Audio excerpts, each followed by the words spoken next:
어머니, 돌잔치는 저희 쪽 사람들만 모시고 깔끔하게 하려고요. 시장에서 장사하시는 분들은 좀 분위기가 안 맞아서요. 품격 있게 하고 싶거든요. 명문대 출신 며느리 박지혜의 이 한마디가 모든 것을 바꿔놓았습니다. 30년간 시장에서 반찬 가게를 운영하며 검소하게 살아온 시어머니 김복순. 하지만 그녀의 진짜 정체는 연매출 2천억 원 복순식품 회장이었습니다. 품격 없다고? 그럼 시장 아줌마 돈도 품격 없겠네. 과연 이 가족에게 어떤 반전이 기다리고 있을까요? 시작 전 좋아요와 구독이 영상 제작에 큰 힘이 됩니다. 새벽 5시, 아직 어둠이 가시지 않은 시간에 김복순은 조용히 집을 나섰습니다. 어머니, 이렇게 일찍 나가세요? 며느리 지혜가 부엌에서 분유를 타며 물었습니다. 복순은 평상시와 다름없는 표정으로 대답했죠. 응, 시장 일찍 나가야 해. 새벽에 반찬 준비해야 하거든. 복순은 낡은 가방을 둘러매고 현관문을 나섰습니다. 하지만 그녀가 향한 곳은 시장이 아니었죠. 강남구 테헤란로에 위치한 32층 빌딩, 복순식품 본사였습니다. 회장님, 어서 오십시오. 정장 차림의 비서가 깍듯하게 인사했습니다. 복순은 엘리베이터를 타고 최고층 회장실로 향했죠. 30년 전 시장 좌판에서 시작해 연매출 2천억 원 대기업으로 키운 복순식품의 실질적 소유주, 그것이 김복순의 진짜 모습이었습니다. 오늘 임원회의 안건 정리해 주세요. 네, 회장님. 마트 납품 계약건과 신제품 출시 관련 논의사항입니다.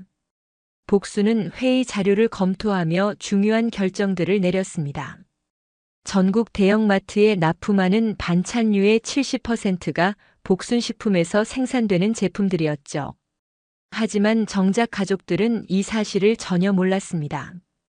회의를 마친 복순은 다시 평범한 옷으로 갈아입고 동네 시장으로 향했습니다.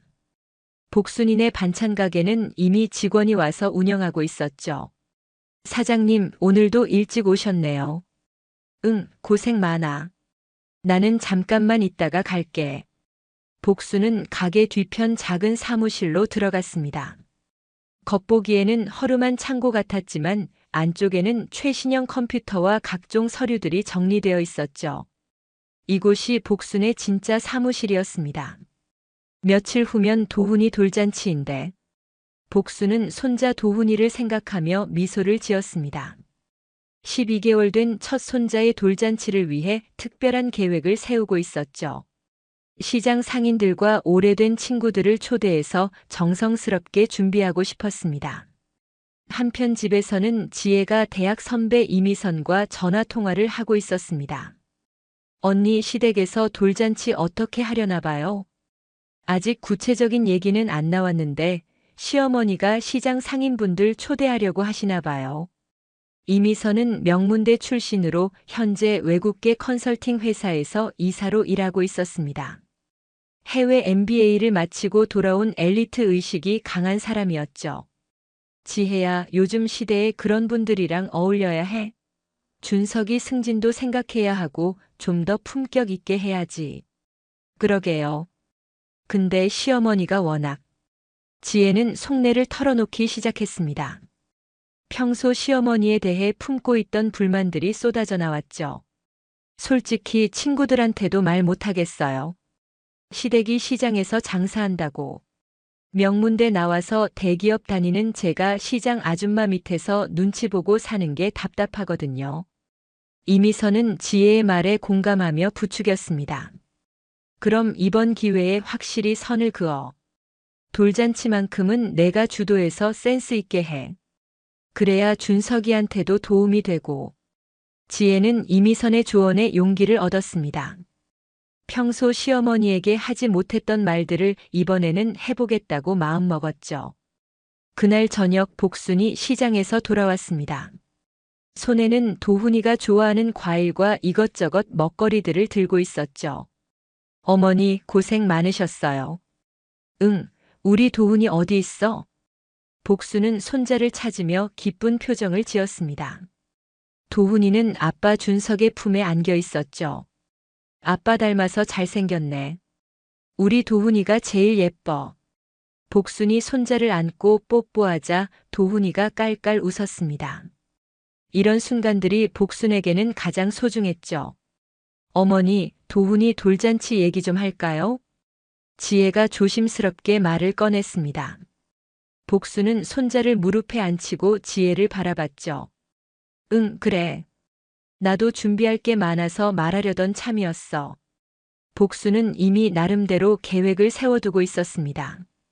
동네 회관을 빌려서 시장 상인들과 오래된 친구들을 초대하고 정성스럽게 음식을 준비하려고 했죠. 제가 생각하기로는 아이 중심으로 조용하게 하면 어떨까 해서요. 지혜의 말에 복순이 고개를 끄덕였습니다. 맞아, 아이가 주인공이니까. 그래서 도훈이를 진짜 예뻐해 주시는 분들 모셔야지. 지혜는 잠시 망설이다가 본격적으로 말을 꺼냈습니다. 그런데 어머니, 돌잔치를 저희 쪽 사람들만 모시고 깔끔하게 하면 어떨까요? 복순의 표정이 순간 굳어졌습니다. 저희 쪽 사람들만? 네. 양가 부모님과 가까운 친척들 정도로요. 요즘 돌잔치 트렌드가 그래요. 복순은 지혜의 진짜 의도를 파악하기 시작했습니다. 그럼 시장 아저씨, 아줌마들은? 도훈이 태어났을 때부터 축하해 주신 분들인데. 지혜는 이미선이 해준 말들을 떠올리며 용기를 냈습니다. 그분들은 솔직히 말씀드리면 분위기가 좀 안 맞을 것 같아서요. 요즘 젊은 사람들은 그런 분들과 어울리는 걸 좀. 복순의 눈빛이 차가워지기 시작했습니다. 30년간 성실하게 살아오며 쌓은 인간관계들이 분위기에 안 맞는다는 말을 듣는 순간이었죠. 도훈이 아빠 승진도 있고 해서 좀 더 품격 있게 하고 싶거든요. 품격? 복순의 목소리에 차가운 기운이 돌기 시작했습니다. 네. 호텔 같은 데서 깔끔하게. 제 대학 선배들도 초대하고요. 지혜는 계속해서 자신의 생각을 설명했습니다. 하지만 그 말 한마디 한마디가 복순의 마음에 상처를 주고 있었죠. 그럼 내가 30년간 사귄 사람들은 품격이 없다는 말이니? 복순의 질문에 지혜는 당황했습니다. 그런 뜻이 아니라 그냥 세대 차이 같은 거죠. 복순은 더 이상 말하지 않았습니다. 하지만 마음속으로는 중요한 결심을 하고 있었죠. 자신의 진짜 정체를 드러낼 때가 왔다고 생각했습니다. 그날 밤 복순은 잠들지 못했습니다. 며느리의 말들이 계속 머릿속을 맴돌았죠. 30년간 검소하게 살며 사람들의 진짜 마음을 보려고 했던 자신의 노력이 무시당하는 기분이었습니다. 다음 날 새벽 복순은 평소보다 더 일찍 집을 나섰습니다. 하지만 이번에는 직접 비서에게 전화를 걸었죠. 내일 아침 일찍 사무실로 와. 중요한 일이 생겼어.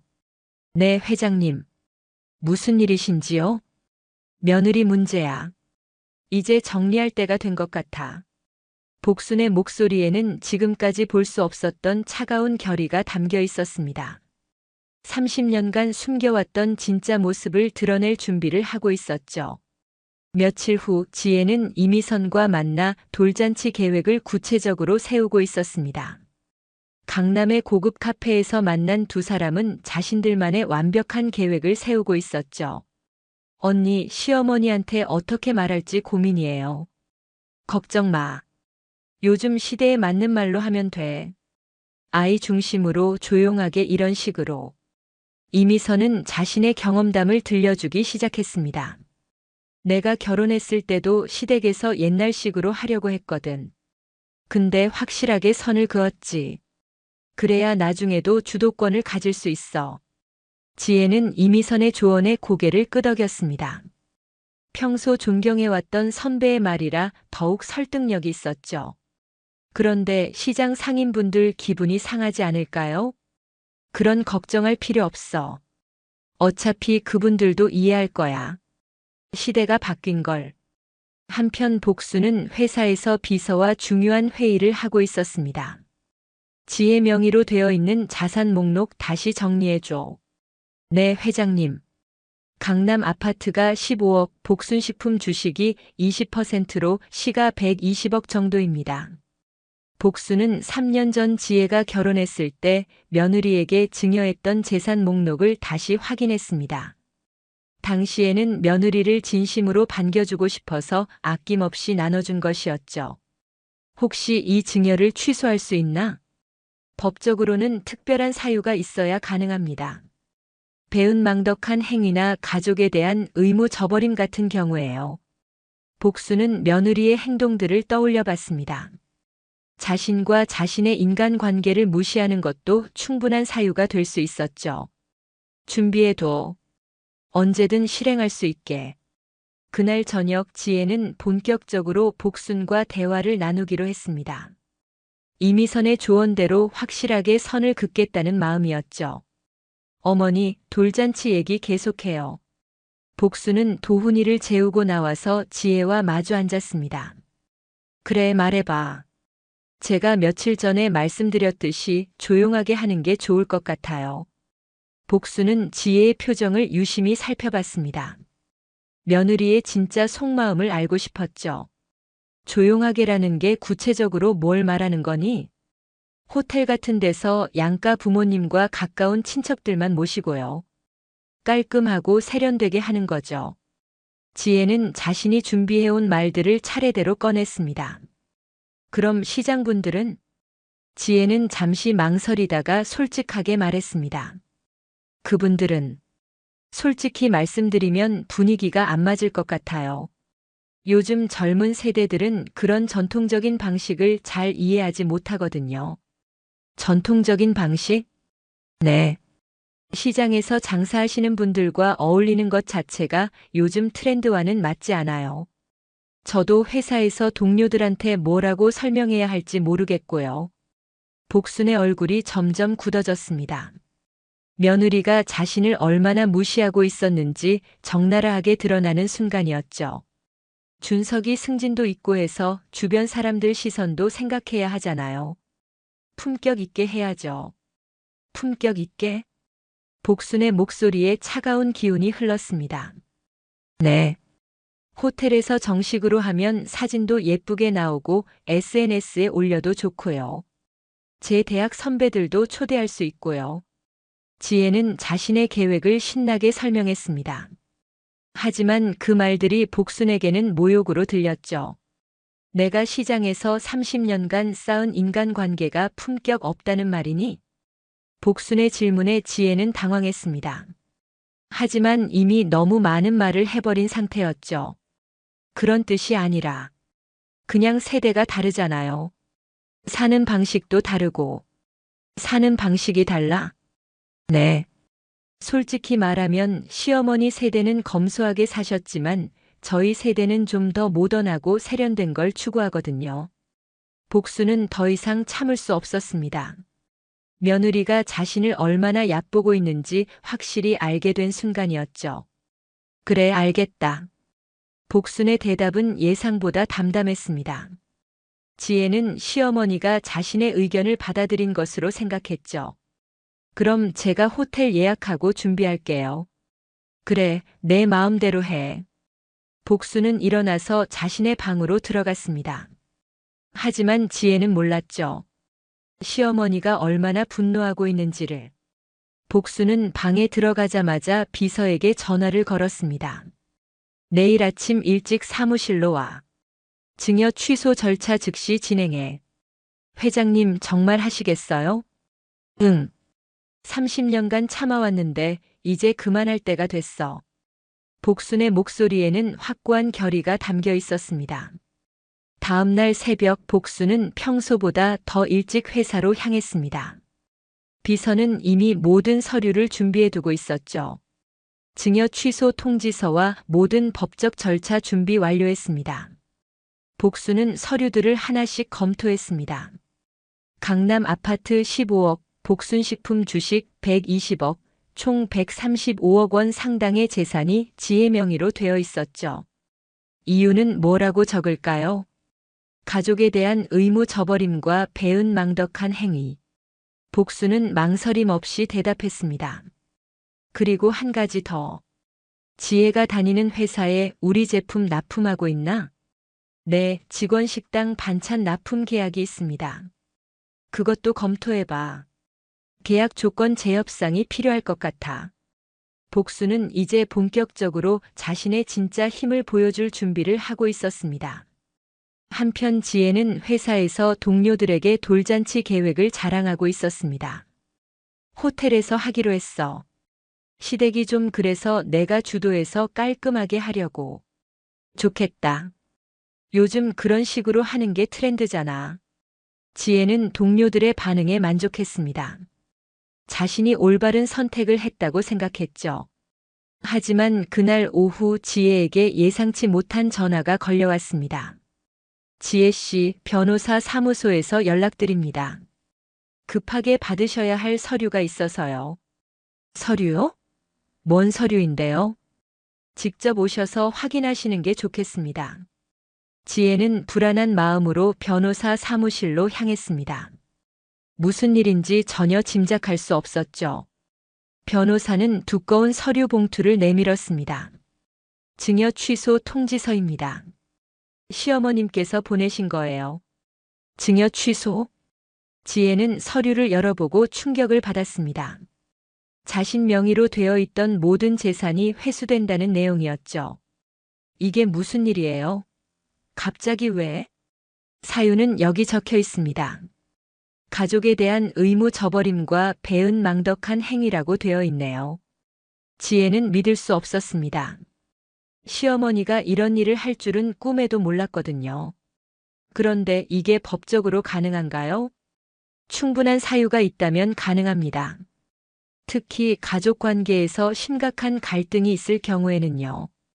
지혜는 손이 떨리기 시작했습니다. 135억 원이라는 거액이 사라진다는 현실이 믿기지 않았죠. 집에 돌아온 지혜는 남편 준석에게 상황을 설명했습니다. 여보, 큰일이야. 어머니가 증여 취소를 하셨어. 뭐라고? 갑자기 왜?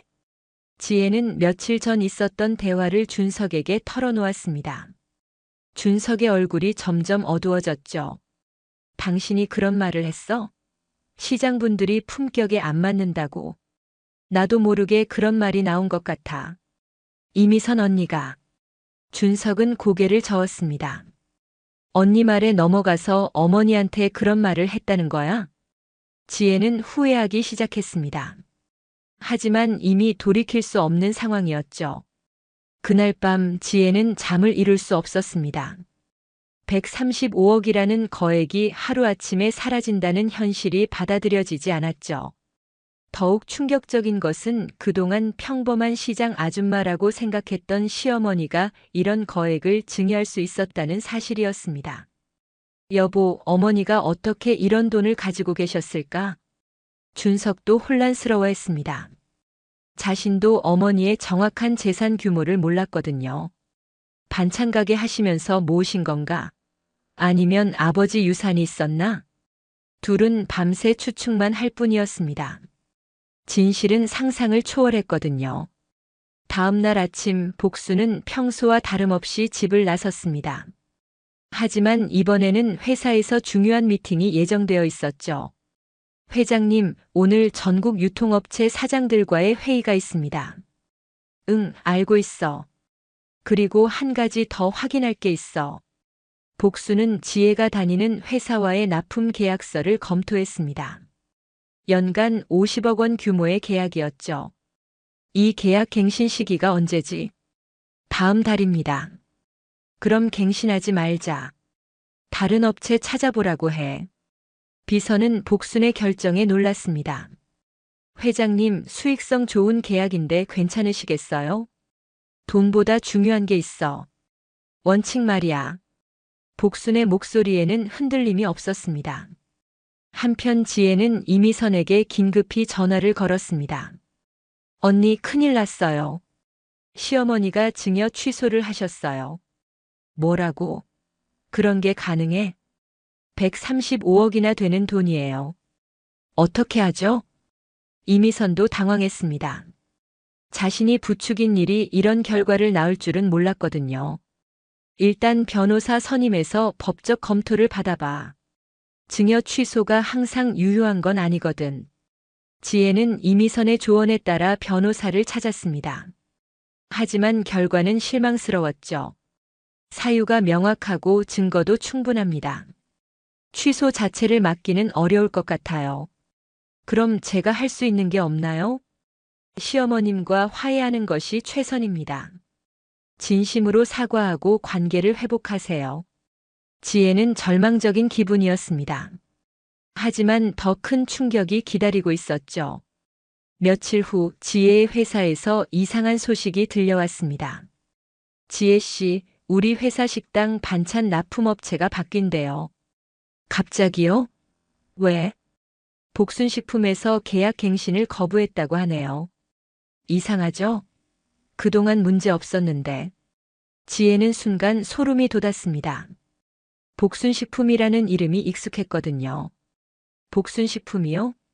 그게 우리 회사 납품업체였어요?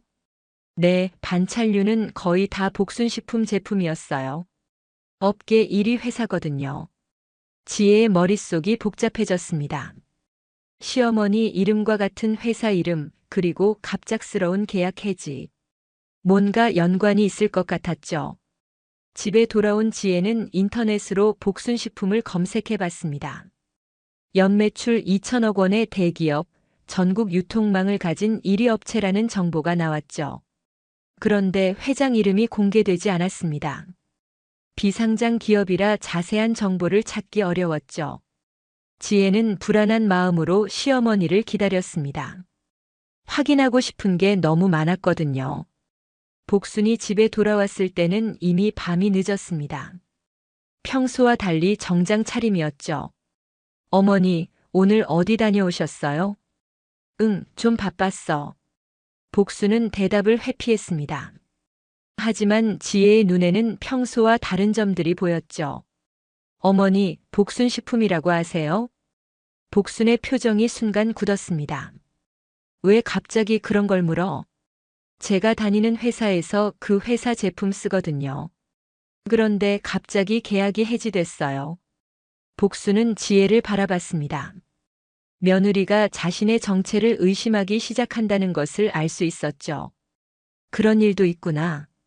복순은 더 이상 말하지 않고 자신의 방으로 들어갔습니다. 하지만 이제 진실을 숨기기 어려워진 상황이었죠.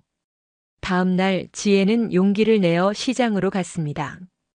복순이네 반찬 가게를 직접 확인해 보고 싶었거든요. 가게에는 복순이 없었습니다.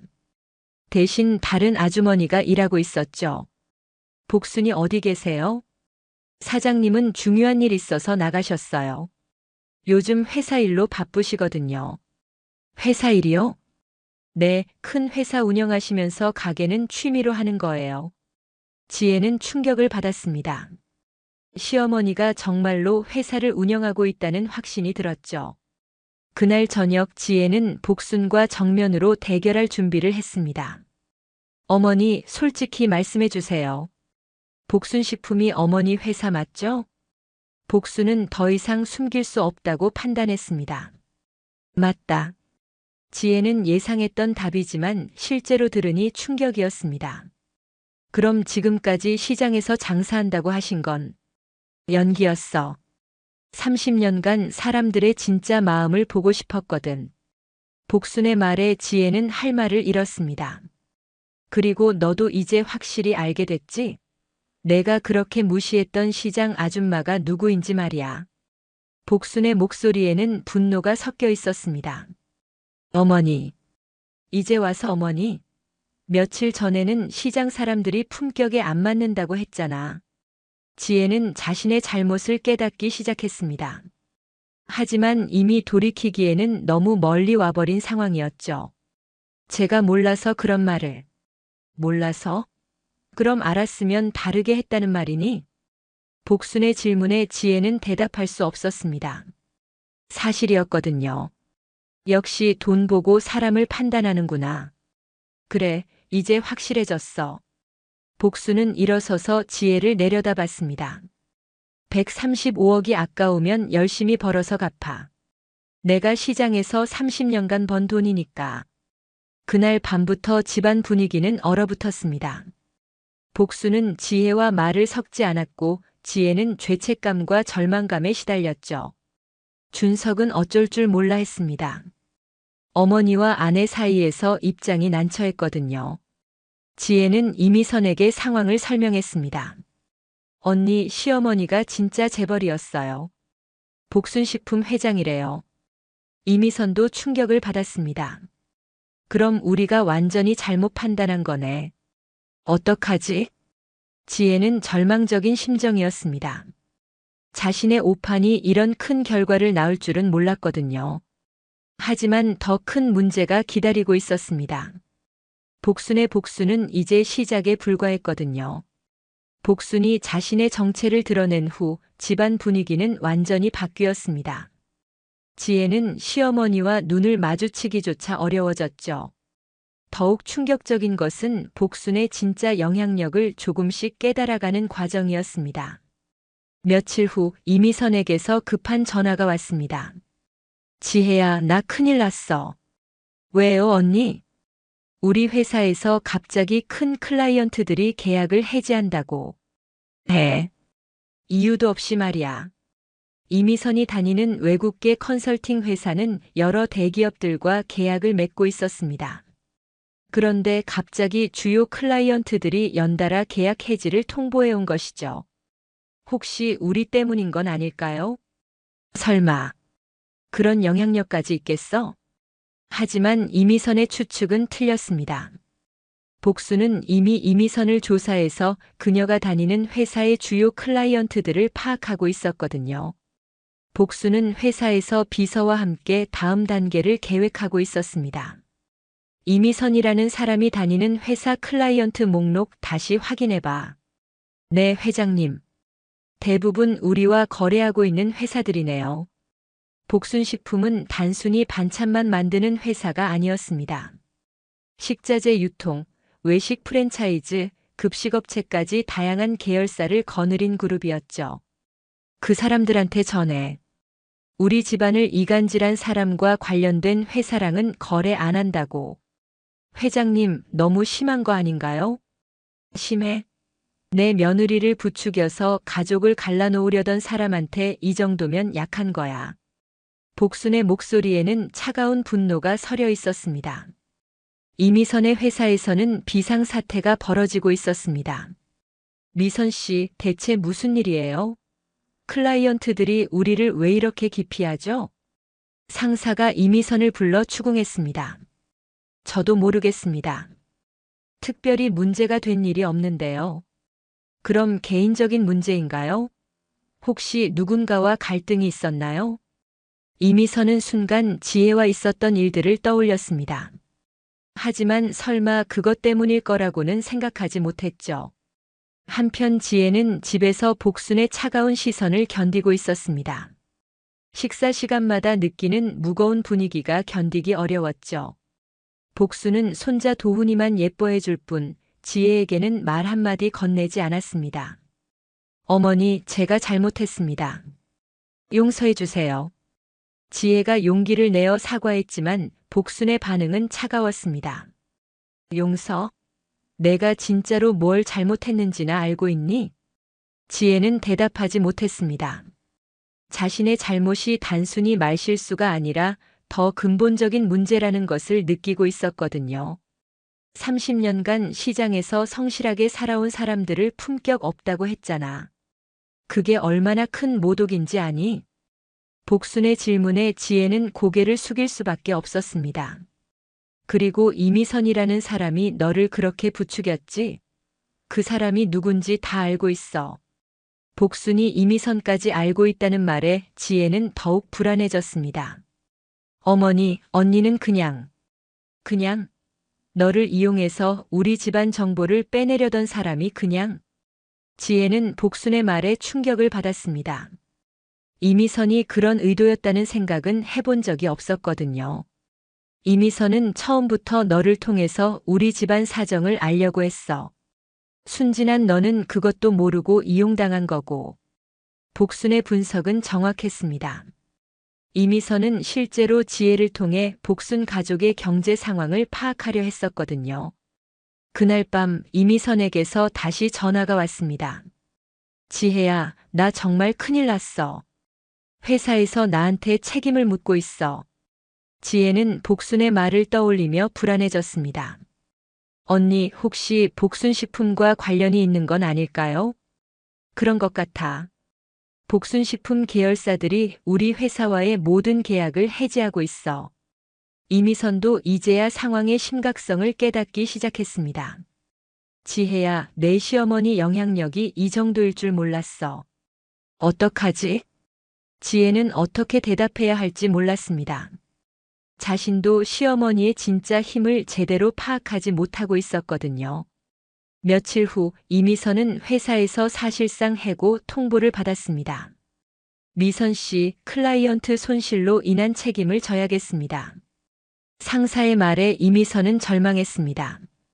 자신이 그렇게 자랑스러워했던 커리어가 하루아침에 무너지는 순간이었죠. 개인적인 문제로 회사에 피해를 끼쳤으니 다른 곳을 알아보시는 게 좋겠어요. 이미선은 지혜에게 급히 연락했습니다.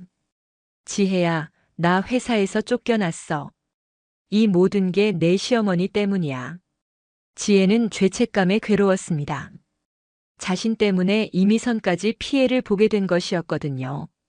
언니, 제가 어떻게든 해볼게요. 어떻게 해? 내 시어머니가 이 정도 권력을 가진 사람인 줄 알았으면 애초에 그런 조언 안 했을 거야. 이미선의 원망 섞인 목소리에 지혜는 더욱 미안해졌습니다. 복수는 모든 상황을 파악하고 있었습니다. 이미선이 회사에서 쫓겨났다는 소식도 이미 알고 있었죠. 회장님, 이미선 씨가 회사를 그만둔 것 같습니다. 그래, 알고 있어.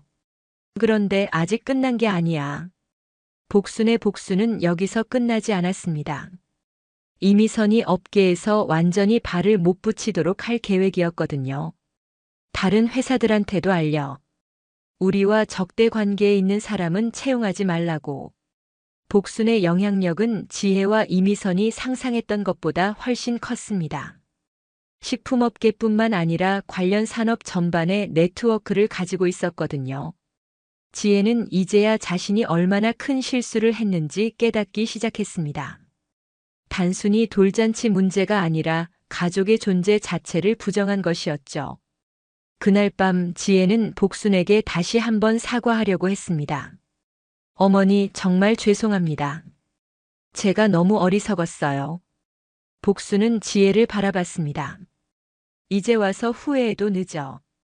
이미선이라는 사람은 이미 업계에서 매장당했어. 지혜는 복순의 냉정한 말에 소름이 돋았습니다. 어머니가 그렇게 하신 거예요? 당연하지. 우리 가족을 이간질한 대가야. 복순의 목소리에는 흔들림이 없었습니다. 30년간 숨겨왔던 진짜 모습을 보여주고 있었죠. 지혜는 이제야 자신이 상대한 것이 단순한 시장 아줌마가 아니라 재벌 회장이었다는 현실을 받아들이기 시작했습니다. 하지만 아직 복순의 복수는 끝나지 않았죠. 이미선이 업계에서 완전히 매장당한 후 지혜는 극도의 불안감에 시달렸습니다. 시어머니의 무서운 권력을 직접 목격한 후였거든요. 더 이상 이 상황을 방치할 수 없다고 판단한 지혜는 용기를 내어 복순에게 다가가기로 결심했습니다. 어머니, 잠깐 이야기할 수 있을까요? 복순은 도훈이를 안고 있다가 지혜를 바라봤습니다. 며느리의 창백한 얼굴에서 절박함이 느껴졌죠. 뭘 더 말할 게 있다는 거니? 지혜는 무릎을 꿇고 앉았습니다. 지금까지 해본 적 없는 행동이었죠. 제가 잘못했습니다. 정말로 깊이 반성하고 있어요. 복수는 며느리의 모습을 지켜봤습니다. 진심인지 아닌지 판단하고 싶었거든요. 어디가 잘못됐다고 생각하는데? 지혜는 숨을 깊이 들이마시고 대답했습니다. 시장에서 일하시는 분들을 무시한 것, 어머니를 우롱한 것, 그리고 이미선 언니 말만 믿고 판단한 것 모두 제 잘못이에요. 복수는 며느리의 대답을 들으며 생각에 잠겼습니다. 그럼 진짜 내 정체를 몰랐을 때는 어땠어? 시장 아줌마라고 생각했을 때 말이야. 지혜는 이 질문에 대답하기가 가장 어려웠습니다. 솔직히 말하면 무시했던 것이 사실이었거든요. 제가 편견을 가지고 있었어요. 정말 죄송합니다. 편견? 네. 학벌이나 직업으로 사람을 판단했어요. 그게 얼마나 잘못된 생각인지 이제야 알겠어요. 복수는 며느리의 고백을 들으며 복잡한 심정이었습니다. 적어도 거짓말은 하지 않고 있다는 생각이 들었죠. 그럼 이미선은 어떻게 할 거야? 내 때문에 망한 사람 말이야. 지혜는 이미선 생각에 죄책감이 밀려왔습니다. 제가 어떻게든 도와드릴게요. 어떻게? 이미 업계에서 매장당한 사람을 어떻게 도와? 복순의 질문에 지혜는 답할 수 없었습니다. 시어머니의 권력 앞에서는 자신이 할 수 있는 일이 거의 없다는 것을 알고 있었거든요. 그날 밤 이미선에게서 다시 연락이 왔습니다. 지혜야, 나 이제 정말 어떻게 해야 할지 모르겠어. 다른 회사들도 다 거절이야. 언니 정말 죄송해요. 쟤 때문에 이런 일이. 미안하다고 해서 달라질 게 있어? 나 이제 서울에서 못 살겠어. 이미선의 절망적인 목소리에 지혜는 더욱 괴로워졌습니다. 혹시 지방으로 가는 것도 생각해 보세요. 이미선은 한동안 말이 없다가 대답했습니다. 그래, 서울에서는 더 이상 버틸 수 없을 것 같아. 내 시어머니 영향력이 이 정도일 줄 몰랐어. 며칠 후 이미선은 결국 부산으로 떠나기로 결정했습니다. 서울에서는 더 이상 일할 곳을 찾을 수 없었거든요. 지혜야, 나 부산에 있는 작은 회사로 가기로 했어. 연봉은 절반 수준이지만 어쩔 수 없어. 지혜는 친구의 몰락을 지켜보며 죄책감에 시달렸습니다. 언니 정말 죄송해요. 언니가 다시 성공하시면. 성공? 이미 끝났어. 내 시어머니가 얼마나 무서운 사람인지 이제야 알겠어. 이미선과의 마지막 통화를 마친 지혜는 더욱 절망적인 심정이 되었습니다. 자신의 잘못된 판단이 다른 사람의 인생까지 망쳐버린 것이었거든요. 복수는 이미선이 서울을 떠난다는 소식을 들었습니다. 회장님, 이미선 씨가 부산으로 이주한다고 합니다. 그래, 당연한 결과지. 함부로 남의 가정에 개입하면 어떻게 되는지 보여준 거야. 복수는 만족스러워했지만 아직 지혜와의 문제는 해결되지 않은 상태였습니다. 며칠 후 지혜는 다시 한번 복순에게 간절히 매달렸습니다. 어머니, 제발 기회를 한 번만 주세요. 정말 달라지겠어요. 복수는 며느리를 바라봤습니다. 도훈이가 엄마를 찾으며 울고 있었죠. 조건이 있어. 어떤 조건이든 하겠어요. 복순의 눈빛이 차가워졌습니다. 시장 상인분들한테 가서 직접 사과해. 그분들이 품격 없다고 한 것에 대해서 말이야. 지혜는 순간 망설였습니다. 공개적으로 사과한다는 것이 쉽지 않았거든요. 그리고 돌잔치도 원래 내 계획대로 해. 시장분들 모시고 동네 회관에서. 지혜는 복순의 조건을 들으며 고민에 빠졌습니다. 자신의 체면을 완전히 버려야 하는 일이었거든요. 시간을 주세요. 생각해 볼게요. 생각해 볼 시간은 없어. 지금 당장 결정해. 복순의 단호한 말에 지혜는 압박감을 느꼈습니다. 하지만 사람들이 다 보는 앞에서 사과하는 게 체면이 그렇게 중요해? 그럼 135억도 체면보다 덜 중요하다는 말이지? 복순의 말에 지혜는 할 말을 잃었습니다. 알겠어요. 하겠어요. 지혜는 결국 복순의 조건을 받아들이기로 했습니다. 다른 선택의 여지가 없었거든요. 그럼 내일 시장에 나와. 상인분들 앞에서 직접 사과하고. 복순은 며느리의 진정성을 마지막으로 테스트해보고 싶었습니다. 다음 날 지혜는 떨리는 마음으로 시장에 갔습니다. 복순은 이미 상인들에게 상황을 설명해둔 상태였죠. 여러분, 제가 잘못 생각했습니다. 지혜는 수십 명의 시장 상인들 앞에서 고개를 숙였습니다. 돌잔치에 모시지 않겠다고 한 것, 정말 죄송합니다. 제가 편견을 가지고 있었어요. 상인들은 지혜의 사과를 지켜봤습니다.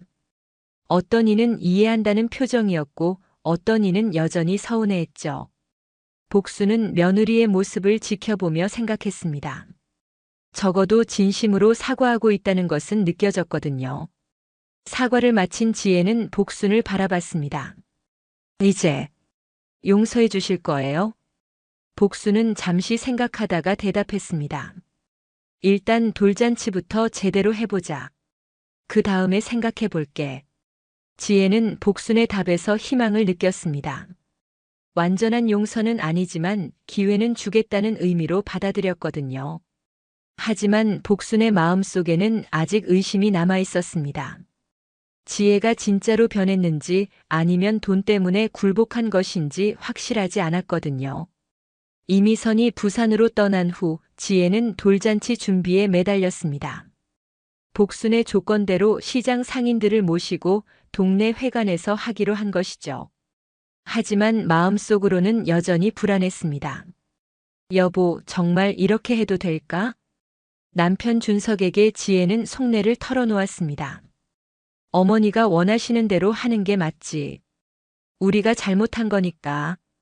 준석도 어머니의 무서운 면을 목격한 후 조심스러워하고 있었습니다. 하지만 회사 동료들한테 뭐라고 설명해야 할지.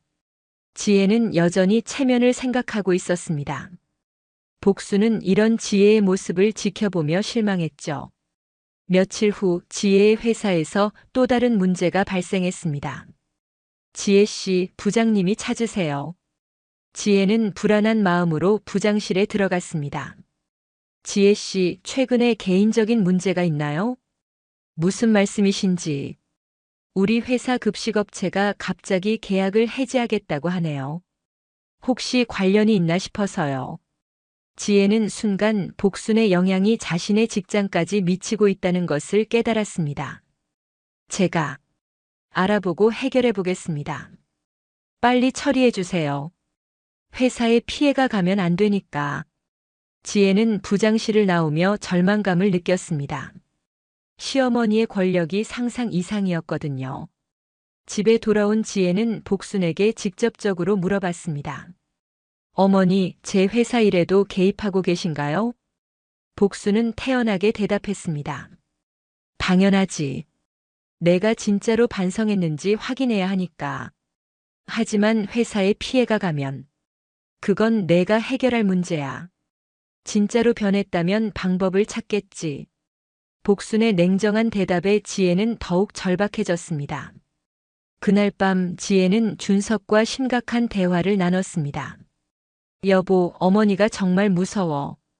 내가 할 수 있는 게 없는 것 같아. 준석도 어머니의 권력을 실감하고 있었습니다.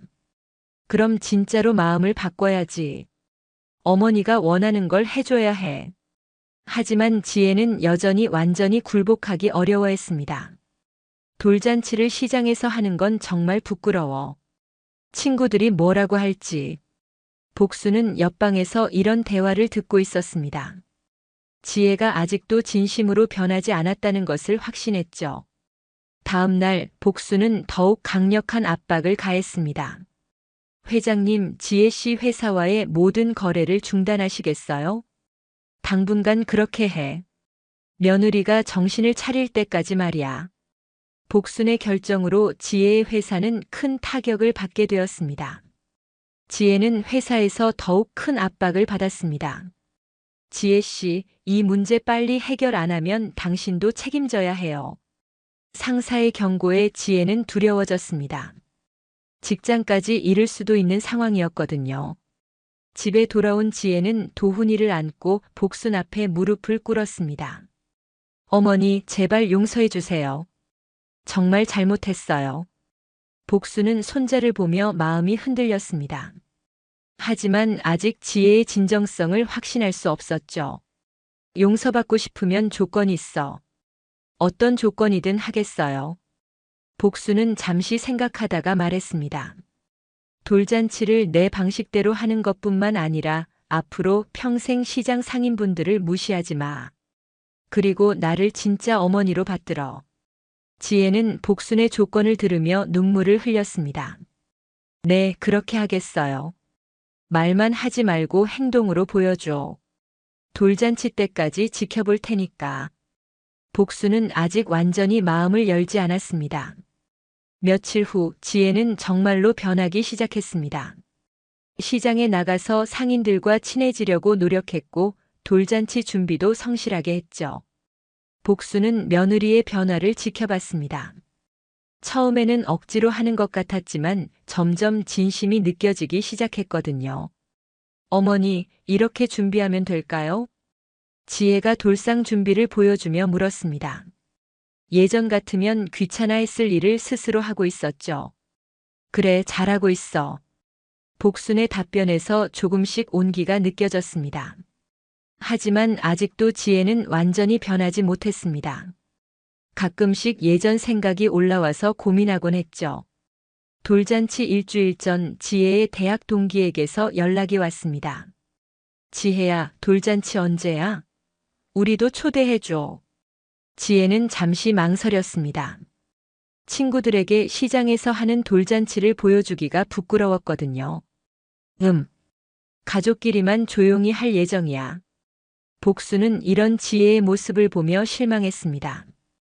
아직도 남의 시선을 의식하고 있었거든요. 그날 밤 복수는 지혜를 불러서 마지막 경고를 했습니다. 지혜야, 내가 아직도 변하지 않은 것 같은데. 지혜는 복순의 날카로운 지적에 당황했습니다. 진짜로 반성했다면 친구들한테도 당당하게 말할 수 있어야지. 왜 숨기려고 해? 복순의 질문에 지혜는 대답하지 못했습니다. 여전히 체면을 생각하고 있었거든요. 마지막 기회야. 돌잔치에서 내 진심을 보여줘. 그렇지 않으면 진짜로 끝이야. 복순의 엄중한 경고에 지혜는 두려워졌습니다. 이제 정말로 마지막 기회라는 것을 깨달았거든요. 돌잔치 3일 전 지혜는 중대한 결심을 했습니다. 복순의 마지막 경고를 들은 후 정말로 변해야겠다고 생각했거든요. 더 이상 체면이나 남의 시선을 의식할 수 없었습니다. 지혜는 대학 동기들에게 직접 전화를 걸었습니다. 미영아, 나 도훈이 돌잔치 하는데 올래? 당연히 가야지. 어디서 해? 지혜는 잠시 망설이다가 용기를 냈습니다. 우리 동네 시장 근처 회관에서 해. 시어머니가 시장에서 장사하시거든. 친구는 잠시 놀라는 기색을 보였지만 곧 대답했습니다. 그래, 괜찮아. 정성스럽게 해주시는 게 더 좋지. 지혜는 친구의 반응에서 용기를 얻었습니다. 생각보다 사람들이 편견을 갖지 않을 수도 있겠다는 생각이 들었거든요. 복수는 지혜가 친구들에게 전화하는 모습을 지켜봤습니다. 며느리가 드디어 변화의 첫걸음을 내디뎠다는 것을 느꼈죠. 어머니, 제 친구들도 초대해도 될까요? 복수는 지혜의 변화에 놀랐습니다. 정말 괜찮겠니? 시장에서 하는 거라서 화려하지 않을 텐데. 괜찮아요. 정성이 중요한 거잖아요. 지혜의 대답에 복수는 마음이 따뜻해졌습니다. 며느리가 진심으로 변하고 있다는 것을 느꼈거든요. 돌잔치 당일 동네 회관은 사람들로 가득했습니다. 시장 상인들부터 지혜의 대학 친구들까지 다양한 사람들이 모였죠. 지혜는 처음에는 어색했지만 점점 자연스러워졌습니다. 시장 상인들의 따뜻한 마음과 친구들의 이해하는 모습을 보며 안도감을 느꼈거든요. 복수는 손자 도훈이를 안고 행복한 표정을 지었습니다. 30년간 꿈꿔왔던 진짜 가족의 모습이었죠. 자, 이제 도훈이 돌잡이 할 시간이야. 복순이 돌상을 준비하자 모든 사람들이 둘러섰습니다. 전통 방식으로 준비된 돌상에는 책, 붓, 돈, 실 등이 놓여 있었죠. 도훈이는 잠시 망설이다가 계산기를 집었습니다. 우리 도훈이가 장사꾼이 되겠나 봐. 복순의 말에 모든 사람들이 웃음을 터뜨렸습니다. 시장 상인 중 한 분이 말했습니다. 복순이 씨, 이제 며느리가 정말 달라진 것 같아요. 처음에는 어떻게 될까 걱정했는데. 지혜는 상인 아줌마의 말에 부끄러웠지만 동시에 고마웠습니다. 정말 죄송했어요. 앞으로 잘하겠습니다. 지혜의 진심 어린 사과에 상인들도 따뜻하게 반응했습니다. 돌잡이가 끝난 후 지혜는 복순에게 다가갔습니다. 어머니, 이제 정말 용서해 주시겠어요? 복순은 며느리를 바라보며 미소를 지었습니다. 내가 진짜로 변한 걸 봤으니까. 이제 우리 진짜 가족이야. 복순의 말에 지혜는 눈물을 흘렸습니다. 긴 갈등이 드디어 끝난 순간이었죠. 그날 저녁 복순은 회사 비서에게 전화를 걸었습니다. 지혜 회사와의 거래 원상 복구하고 증여 취소도 철회해. 정말 괜찮으시겠어요? 응, 며느리가 진짜로 변했어. 이제 믿을 수 있겠더라. 복순의 결정으로 지혜의 모든 재산이 다시 돌아왔습니다. 며칠 후 지혜는 복순에게 감사 인사를 드렸습니다. 어머니, 정말 감사해요. 저를 올바른 길로 이끌어 주셔서. 복순은 며느리의 손을 잡았습니다. 우리가 서로 이해하게 돼서 다행이야. 앞으로는 무슨 일이 있어도 솔직하게 대화하자. 지혜도 고개를 끄덕였습니다. 네, 어머니. 그리고 시장분들과도 계속 좋은 관계 유지하겠어요. 복순은 며느리의 다짐에 만족했습니다. 한편 부산에 있는 이미선에게는 복순이 직접 연락을 취했습니다. 미선 씨, 복순입니다. 이미선은 복순의 전화에 놀랐습니다. 지혜 어머님, 안녕하세요. 지혜가 많이 달라졌어요. 그러니까 당신도 이제 새로 시작하세요. 복순의 말에 이미선은 안도감을 느꼈습니다. 감사합니다. 제가 잘못 생각했었어요. 복순은 이미선에게도 기회를 주기로 했습니다. 완전히 매장시키는 것이 목적이 아니었거든요. 부산에서 잘 지내시고 앞으로는 남의 가정일에 개입하지 마세요. 네, 명심하겠습니다. 이미선도 자신의 잘못을 반성하고 있었습니다. 해시태그 8챕터. 돌잔치 이후 한 달이 지나면서 지혜와 복순의 관계는 완전히 새로워졌습니다. 지혜는 정말로 변했고 복순도 며느리를 진심으로 받아들였죠. 지혜는 이제 시장에 자주 나가서 상인들과 친해졌습니다. 처음에는 어색했지만 점점 진짜 관계를 맺어가고 있었거든요. 아줌마, 오늘은 뭐가 맛있어요? 지혜야, 이거 한번 먹어봐. 우리가 직접 만든 거야. 상인들도 지혜를 따뜻하게 대해줬습니다. 진심이 통했기 때문이었죠. 복순은 며느리의 변화를 보며 흐뭇했습니다. 30년간 숨겨온 보람이 있었다는 생각이 들었거든요. 지혜야, 내일 회사 임원들이랑 식사하는데 같이 갈래? 지혜는 복순의 제안에 놀랐습니다. 저도 가도 돼요? 당연하지. 이제 우리 며느리인데. 복순이 지혜를 회사 사람들에게 정식으로 소개하겠다는 의미였죠. 다음 날 지혜는 복순과 함께 고급 레스토랑에 갔습니다. 복순식품 임원들과의 식사 자리였죠. 여러분, 제 며느리 지혜입니다. 복순의 소개에 임원들이 인사했습니다.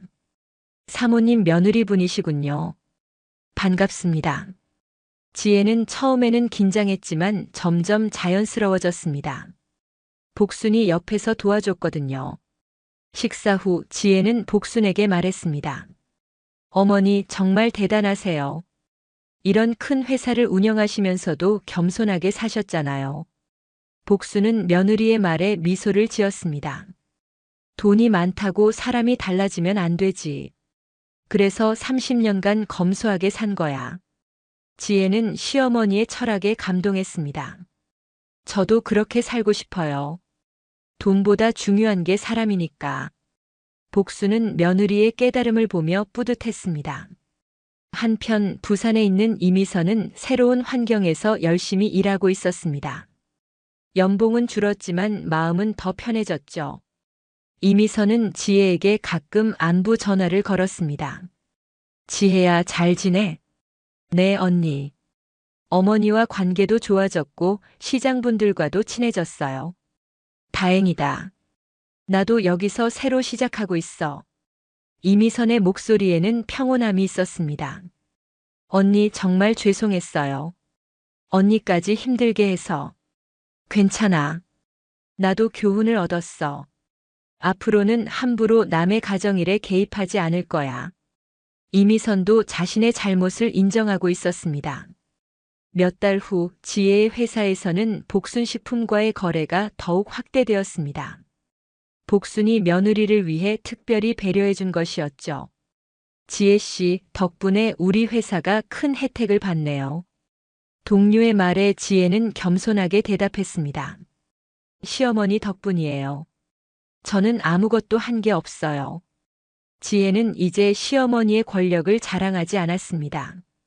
오히려 겸손해졌죠.